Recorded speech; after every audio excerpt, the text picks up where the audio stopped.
ላግዛችሁ ደግሞ እኔ ፈቃደኛ ነኝ። ያለበትን ቦታ ድረስ ይሄ ቦታ እንሂድ ካላችሁ አብራችሁ ፈልጋለሁ። ከዛ ውጪ ስለ ወንድማችሁ የማውቀው ነገር ምንም ነገር የለም። ስለ እህቴ ደግሞ አንዳችሁ ምንም ብላችሁ እኔ መጠየቅ አትችሉም። የተግባባን መሰለኝ። ምክንያቱም ማንነትን ታውቀዋለህ። ለምን መጠየቅ አትችሉም? ማንነትን ታውቀዋለህ። እሷ ልደርስ አትችልም። አንተ ቆይ አሁን እንደዚህ ያስፈራክ ምንድን ነው? ኤፍሬም ሄርሜላ ጋር አብራም መሆኑ ወደ ቀልቡ ይመለሳል፣ ያ ባህሪው ይመጣል የሚለው ነገር ነው እንደዚህ የሚያሰጋ። የምትፈራው ነገር ከሌለ አብርሃም ደህና እንደሆነ በእርግጠኝነት ታውቃለህ። ደህንነቱ ደግሞ ሄርሜላ ጋር እንደሆነ በደንብ ታውቃለህ።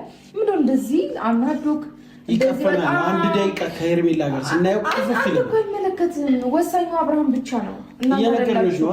ለዛ ስለሚቀፍ ማለት ነው ከሄርሜላ ጋር እንድናየው አንፈልግም።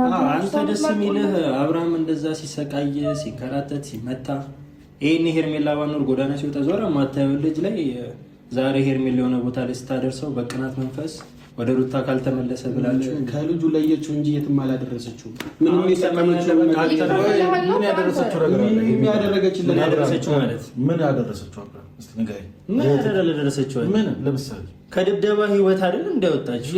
ምን አገባ? ወንድም የገዛ ወንድም በሚስቱ በጥፊ የሚመታ እንትን አልነበር እንዴ? አንተ ምን ሆናል? በደርግ ነበር የሚገዛ ሰምተኛል። ማንኛውም ሰው የሚያደርገው ነገር ነው። በስሜት ምንም ነገር ይደረጋል። እንደዚህ አይነት ህይወት አንተ ልታሳልፈው ትችላለህ፣ ግን ሄርሜላ ደግሞ እንደዚህ አይነት ትዳር ልትሰጠው አትፈልግም። ስለዚህ አንተ ገና ትዳር አልገባህም። በድብደባና በስቃይ እንዲኖር ነው የምትፈልገው መሰለኝ ሳስበው። እንደዚህ አይነት ነገር ውስጥ ደግሞ እኛም ጓደኛችን ነው እንደዚህ አይነት ህይወት እንደሚናፈቅ አታውቅም። እሱን እናንተ መኖር ትችላላችሁ። ልጁ ግን ሰላምና ጤና መርጧል። በቃ አሁን ከዚህ ከተጨመላለቀ ህይወት ከሚያስጠላ ነገር አሁን አብርሃም ህይወት እየኖረ ነው። ምኑን የተጨመላለቀ ከሄርሜላ ጋር ሆኖ እዚህ ውስጥ እኮ የሆነ ሁለት ወርቅ እኮ ነው የጎደለ። እያየ ነው አይደል እንዴ? የምን የተጨመላለቀ ነገር ነው? ከዛ ከተበለሻሸ ህይወት አውጥታው ነው እዚህ ጋር እያኖረች ያለችው አይደል?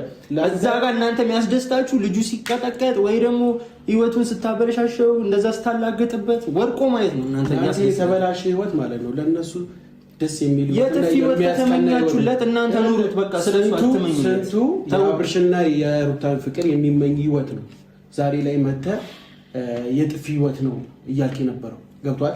እኔም እሱ ሁላችንም የምንመኘውን አይነት ትዳር ነበር። የአብርሽና የሩታ ህይወቱን ነው የምትመኙለት ማለት ነው። አንተ ምንም የምታውቀው የጥፊ ህይወት አብርሽና ሩታ ዛሬ ላይ ምን አሳልፈው እንደመጡ ምን አይነት ዋጋ እንደከፈሉ ለፍቅራቸው አንተ ምንም የምታውቀው ነገር የሚገባ ነገር ስላልሆነ ነው። እኛ ደግሞ ያንን ፍቅር ማለት ነው እኛ ነን የምናውቀው የምንረዳው እኛ ነን። አንተ ምንም የምታውቀው ነገር የለም። አንድ ነገር በመጨረሻ ልንገርህ፣ ሄርሜላ ለፍቅሯ ስትል ለአብርሃም እንደከፈለችው ሩታ ለፍቅሯ ስትል ከሄርሜላ 10 እጥፍ ዋጋ ከፍላለች። ይሄን እንዳትረሳሽ። ለፍቅር ሲል ማን መስዋዕትነት እንደከፈለ የሚታወቅ ነገር ነው። ስማኝ አንዴ